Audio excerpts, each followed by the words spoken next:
More news later. Now to CBS and Charles Kuralt. Good evening. This is the CBS Evening News. I'm Charles Kuralt, sitting in tonight for Dan Rather. The search for victims of the San Juan hotel disaster is nearing an end. By late this afternoon, 95 bodies had been recovered from the DuPont Plaza Hotel, wrecked by a suspicious fire on New Year's Eve. Peter Van Sant has our report. The death toll in San Juan's DuPont Plaza Hotel fire is climbing as workers continue the grisly task of removing the charred remains of dozens of victims. It's a very horrible scene, very horrible scene. While the search for bodies goes on, anguished relatives of the missing and unidentified dead continue their search. We don't know whether we're going to find out today or days or ever. This man hasn't been able to find his cousin, who was working in the hotel's burned-out casino. Well, I went to my mom's house. He wasn't there either. Hotels? The hotels? Nowhere. Just what caused the explosions and fire at the hotel is still under investigation, still suspicious. It could be a good possibility that probably it could be an arson. Federal investigators went further, saying there's a high probability of arson. And Frida Fenner is convinced the blaze was deliberately set. Fenner was staying at this hotel and was told by the front desk one day before the fire to stay away from the DuPont Plaza. He very simply said, stay away from the place. There's going to be a strike and a bombing. So don't go there. Do you have any T-shirts? I need two for my wife. Material aid for the survivors was handed out today, some clothing and a $300 check. But the aid did little to raise spirits. I know some people that never came out of the casino, and it hurts. The experience of a lifetime that I want to forget. Another casualty of the hotel fire may be Puerto Rico's tourist industry. Government officials are worried that news of the fire may frighten away thousands of vacationers. Puerto Rico's governor this afternoon called on all hotels to install new sprinkler and alarm systems. A memorial service was held today to honor the dead. Many of those dead are burned beyond recognition, and it may be days before their remains can be identified. Peter Van Sant, CBS News, San Juan. The fire occurred while a Teamsters local was pressing for a new contract with the hotel, and the governor of Puerto Rico confirmed today that union leaders are being investigated. President Reagan returned today from his vacation in California amid concerns about his health and his political well-being. White House correspondent Bill Plant reports. Following a holiday break from Washington and the Iran-Contra arms scandal, President Reagan headed home today to face old problems and new challenges. What will 87 be like? That in spite of the fact that the first thing on the presidential agenda Sunday is 4 days in Bethesda Naval Hospital for prostate surgery and his routine cancer checkup. What's more, when Congress returns Tuesday, Mr. Reagan, for the first time, faces Democratic majorities in both houses and two special committees eager to begin high-profile investigations of arms for Iran cashed to the Contras. Part of the White House effort to put the scandal aside, a new National Security Advisor, Frank Carlucci, who was sworn in today, and a new cabinet-level advisor, David Abshire, to deal with the investigation. Then the main thing now, I think, is not to be overly distracted. That's easier said than done. But we have David Abshire in there now. He should contribute greatly. I think they ought to turn the problem over as much as they can to him and let the president be president. That strategy calls for Mr. Reagan to focus on things presidential, a State of the Union message with relatively modest goals, a new bare-bones budget to be presented Monday, and the fight against protective trade legislation, first priority of the Democrats in Congress. These diversionary tactics really won't work. What has to happen is to get to the heart of this matter. The scandal simply overrides everything else. It's like an 800-pound gorilla that has sat down on Ronald Reagan's picnic and ruined it. With all this on the horizon, White House staffers looking for the bright side are reduced to observing that the president is in a lot better shape than he was 6 weeks ago. Still, as someone remarked today when Mr. Reagan said that the coming year would be better than the past one, that won't be hard. Bill Plant, CBS News, the White House. A new name surfaced today in the Iran-Contra connection, a name that's been linked with shady connections of the past. Eric Ingberg reports from Washington. In organizing arms shipments to Iran and Nicaraguan rebels, former National Security Council aide Oliver North turned to an ex-CIA official whose past arms deals had been prosecuted by the U.S. government. Thomas Clines, the ex-CIA executive, has been identified by several sources as a key player in illegal arms shipments by Southern Air Transport Company from Portugal to Ilopango Air Base in El Salvador, the headquarters of the secret Contra supply effort. The Wall Street Journal today reported Klein's dealt with a company in Lisbon, Portugal called Defex, which helped move arms to the Contras. Operating out of the same address as Defex was a company called Energy Resources International, which CBS News has learned was the middleman for those purchases. Klein's has been linked to questionable arms deals in the past. 3 years ago, he paid $10,000 in fines and $100,000 in a settlement after one of his companies pleaded guilty to falsifying documents in order to overcharge Egypt for weapons. Klein's had been an associate of renegade CIA man Edwin Wilson, who is now in prison for shipping explosives to Gaddafi's Libya. Another Wilson associate, Richard Secord, has been identified as the manager of the Contra airlift set up by Oliver North. It couldn't be confirmed from the National Security Council whether North hired Klein's. But a lawyer representing Klein's says he was told last fall that Klein's was out of the country working for the government. And the person who told him that was working with the NSC. Eric Engberg, CBS News, Washington.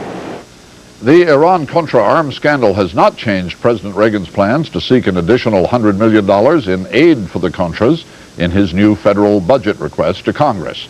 The president will also seek deep new cuts in some domestic social programs. One reportedly would make it harder for middle-class Americans to get home mortgages. An industry group said the president's proposals will roughly double the amount of money that home buyers would have to put up in cash to acquire an FHA mortgage. When we come back, Mark Phillips will take us to the Iran-Iraq battlefront. And a rare lineup of Earth, Sun, and Moon combines with raging winds to swamp much of the East Coast.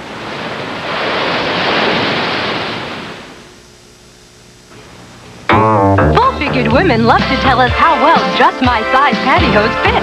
I'm writing you a letter, sending it today. I'm mailing it first class, 'cause I just had to say I'm yours. No more tug of war. Send it still yours. It is just my size. Yeah, I'm yours. Just my size. Thanks, Leg.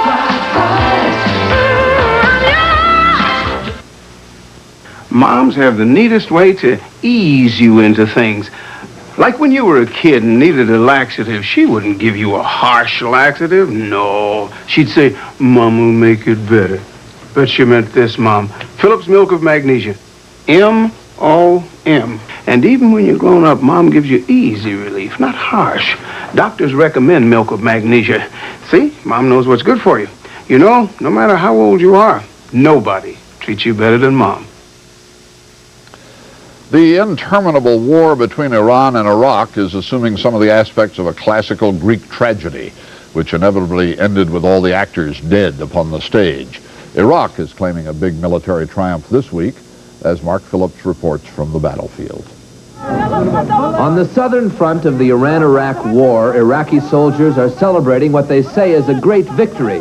They say they've beaten back the much-threatened Iranian final offensive and done it despite the weapons that were supplied to Iran by the United States. But the victory being claimed here seems a lot like all the previous victories claimed by both sides in this 7-year-old war. Inconclusive. The Iraqi defense minister, Adnan Kirala, says that on Christmas Eve, at least 8 Iranian divisions, as many as 25,000 men, attacked along a 30-mile front of the Shatt al-Arab waterway. Here at Rasas, the Iranians broke through and established a foothold on the Iraqi side of the crucial river. 2 days of fierce counterattack drove the Iranians back, or wiped them out, the Iraqis say. And they display these Iranian prisoners to back up their story. But while the 200 or so prisoners we saw looked miserable enough, there was little evidence of the more than 30,000 Iranian dead the Iraqis are claiming. Western diplomats in Baghdad say the Iranian attack was merely a probe, and the resulting battle just a skirmish. The U.S. supplied aircraft parts and anti-tank weapons, not much use in the infantry battles along the trenches of the front. This war has now taken on a slow, seemingly relentless and deadly rhythm. Long periods of standoff, followed by an attack, usually unsuccessful, and then arguments from both sides as to what really happened and what it means. Mark Phillips, CBS News on the southern front of the Iraq-Iran war. The new year has begun violently in South Africa. 3 blacks were found burned to death today in the township of Soweto. An Indian man was reported killed by a mob of rioting blacks near Durban. 11 other people were injured as police broke up racial fights along Durban's segregated beaches. Alan Pizzi reports that violence and fear are having an effect on South Africa's economy. Quick march!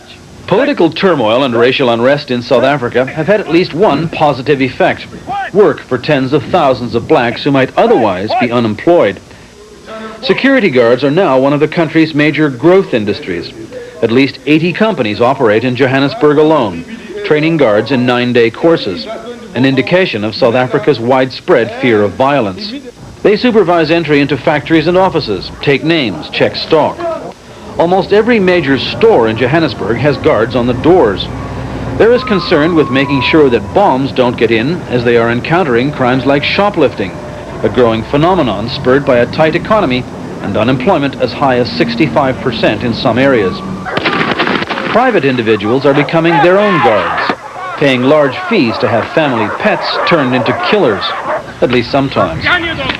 Security experts say there is more than paranoia behind the private guard boom. It's certainly an indication that the South African police are grossly undermanned. To counter that problem, the police created instant constables.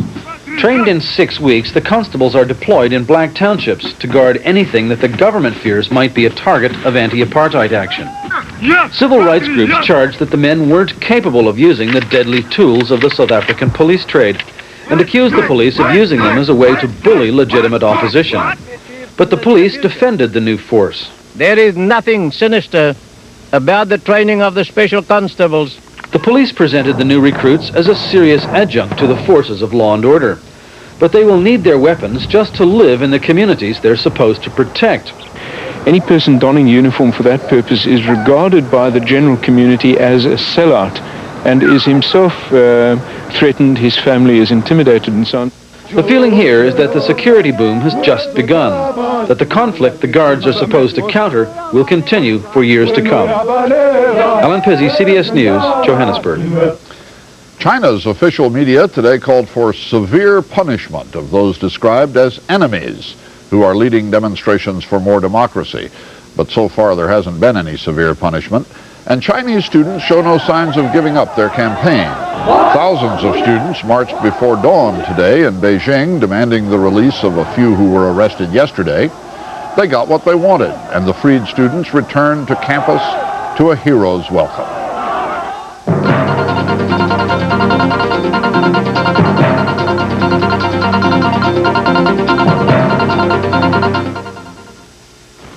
With so many confusing claims about the strength of pain relievers, maybe you're confused too. Well, nothing you can take without a prescription is more effective for headaches than extra-strength Tylenol. Nothing. And the largest clinical headache study ever against ibuprofen confirms it. And something else you should know. Tylenol doesn't irritate your stomach the way aspirin and even ibuprofen can.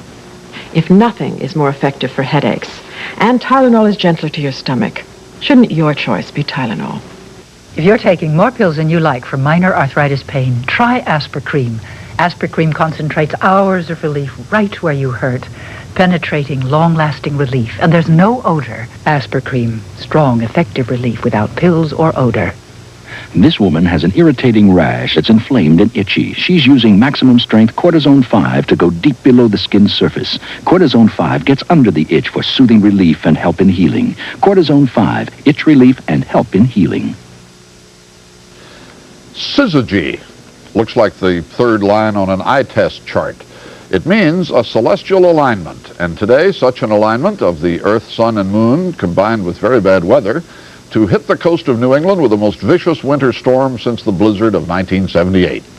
CBS News correspondent Ned Potter reports on the effect of Syzygy. The weather went wild along the eastern seaboard, causing flooding from the Carolinas to the coast of Maine, briefly cutting off all roads to and from Atlantic City, New Jersey. The waves, I saw a splash that were as high as the telephone poles. Really, they're huge. Attention, please. If you move your vehicles, move down one block, please. Today, as the center of the storm moved up the Atlantic, thousands found themselves flooded. Unusually high tides made bad weather even worse.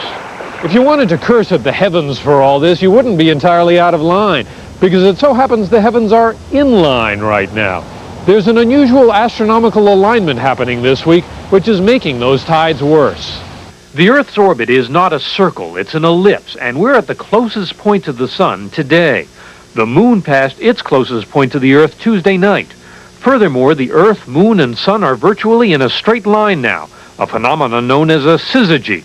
The combined result? More gravity raising tides. In some locations in North America, it's the highest tide that will be experienced strictly from the astronomical part for the next 15 to 20 years.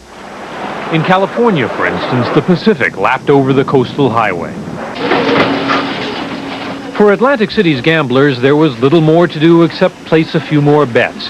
But then there were residents like Ben Martella, who defiantly rides his bike every day along the boardwalk. It's great. I love it. Inland, especially in New England, there was heavy snow with travel delays and frustrations. A rude beginning to 1987. Ned Potter, CBS News, New York. Federal authorities in Arizona displayed their latest booty today from the war on drugs. A tanker truck seized on New Year's Eve along the U.S. border with Mexico. The truck's hidden cargo was more than a ton of baled marijuana. The driver got away. The volume of drug traffic across the border is a sore point in U.S. relations with Mexico. Another is the danger to U.S. drug agents who tried to stop that traffic. Terry Drinkwater reports. DEA agent Bill Ramos was murdered New Year's Eve near the Texas-Mexican border in a drug bust gone bad. The suspect, a Mexican national, grabbed the agent's gun and shot him. They're more organized. They're like corporate structures now instead of fly-by-night, individual one-time lone wolf dope peddlers. Ramos, 30, is survived by a wife and 2 daughters. His funeral mass is tonight. He was the first DEA agent killed in the line of duty since Enrique Camarena was tortured and beaten to death in Mexico in 1985. In the nearly 2 years since, no one has been brought to trial for Camarena's murder. And that infuriates U.S. authorities who accuse Mexico of a cover-up of police involvement. We don't see any real progress being made at all. And it's certainly frustrating for the DEA agents who are there on a daily basis putting their lives on the line to help not only the United States but Mexico solve the drug problem. But some progress in the case has been made on this side of the border. On a tip from a DEA informant, Mexican national Jesus Felix Gutierrez was arrested in Los Angeles on narcotics charges. He had entered the U.S. illegally over the holidays. In court documents filed here, Gutierrez is accused of aiding the main suspect in Camarena's murder. He is now in a Mexican jail, but with no trial date set. So all the DEA can do is arrest suspects once they cross into this country. If we're lucky, one agent told CBS News, one of those we grab will cooperate and testify. Terry Drinkwater, CBS News, Los Angeles. The Internal Revenue Service said today it has another tax simplification idea. That is, it would make collecting taxes simpler for the IRS. They're thinking about letting you put the taxes you owe on your credit card. Just an idea, says the IRS.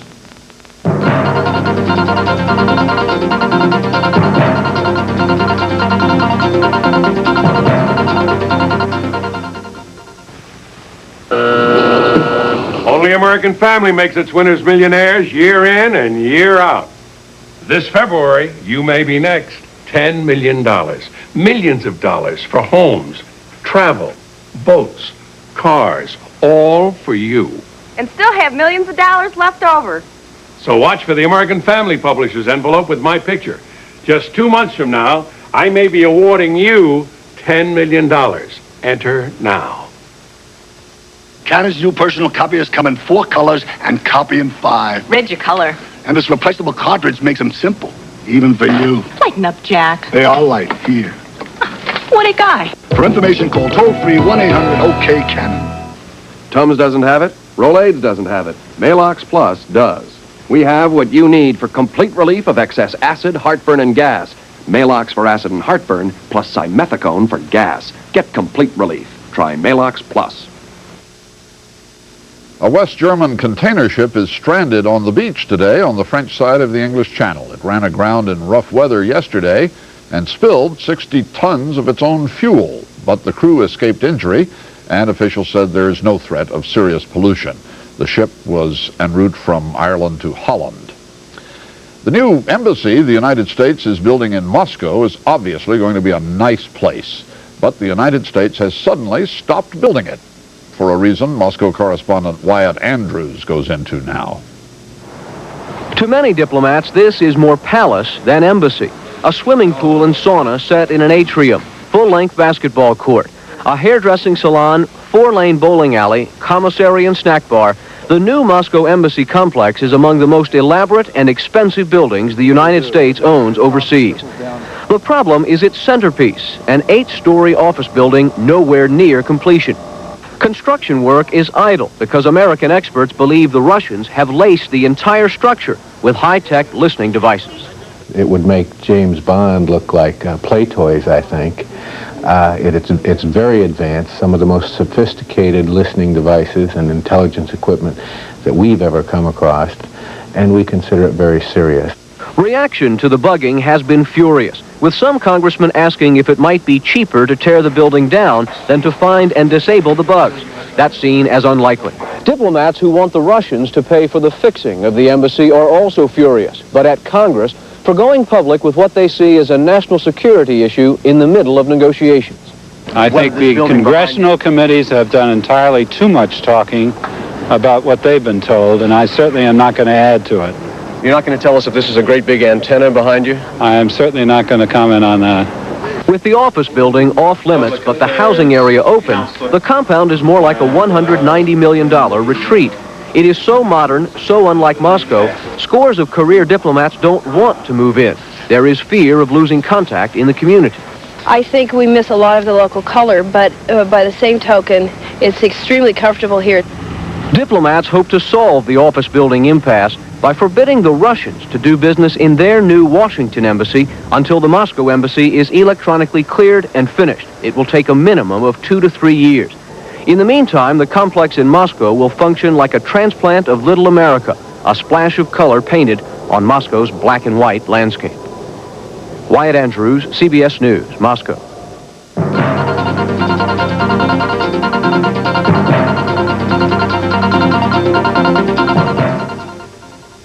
Runny nose, watery eyes, congestion, and a headache. When you've got all these sinus symptoms all together, you've got sinus complex.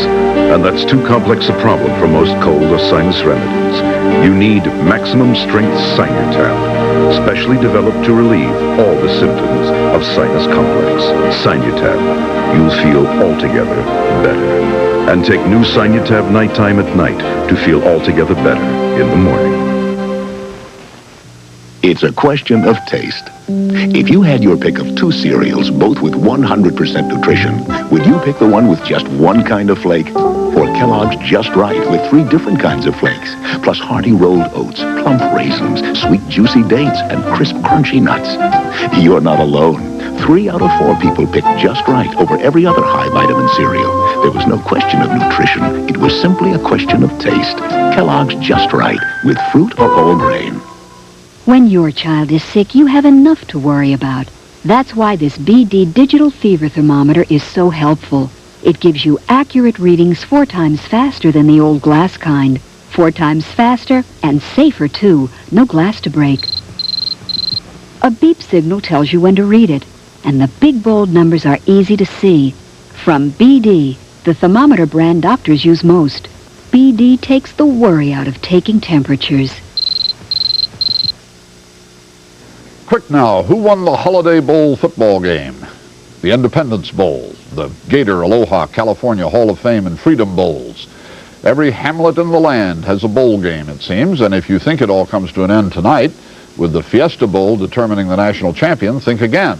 The Hula Bowl is still ahead, and the Japan Bowl, and no doubt others which have not come to our attention. A plaintive analysis of this state of affairs from CBS News reporter Harry Smith. The University of Oklahoma trounced the University of Arkansas late last night at the Orange Bowl.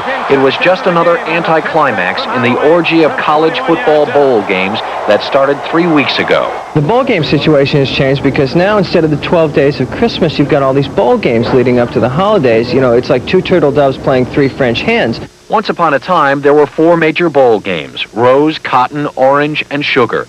Dedicated to plants and agriculture, the games attracted the country's best teams. Now there are 18 college bowl games, many of them dedicated to corporations and concepts.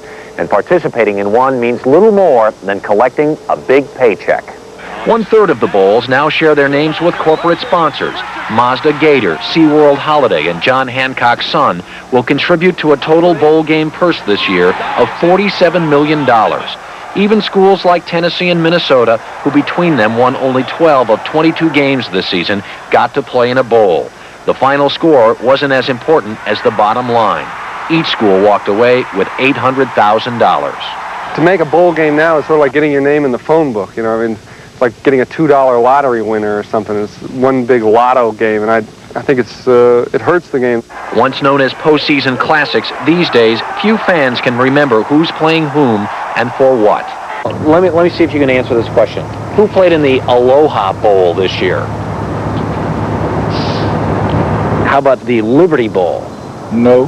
Hall of Fame Bowl? No, I watched them all, but I don't remember who played. The hardcore college football addict is probably feeling delightfully bowled over by the glut of games, but for lots of other folks, it's more a feeling of being over-bowled. Harry Smith, CBS News, Dallas. That's the CBS Evening News. I'm Charles Kuralt, sitting in for Dan Rather. Good night. There are lots of furnaces you can choose for your home. But for the most efficient energy, forget all but the gas furnaces. And to cut energy costs further, consider only the high-efficiency gas furnaces. Of those, only one has advanced pulse technology, the Lennox Pulse Furnace. It will make your heating more efficient. Take it from Dave Lennox. You can save a lot of gas with a Pulse. Attaboy, Dave! Gas, America's best energy value. Finally, they put the medicine I prefer into coated caplets. Anacin caplets, the first coated caplets containing aspirin, the pain-relieving medicine doctors recommend most. I like the strength and the easy-to-swallow coating. Anacin, doctor recommended, now in coated caplets, too. The art of investment and financial security requires painstaking preparation, bold strokes influenced by a mastery of expertise, a creative approach to IRAs, annuities, and innovative forms of insurance. As one of the strongest diversified financial institutions, we have the capabilities to turn the business of investment into an art. The Travelers. Have you looked under the Travelers umbrella lately? Why is my antacid Tums? Tums is effective. It neutralizes 1/3 more stomach acid than the other leading brand. And Tums is rich in calcium. To me, that's extra good news.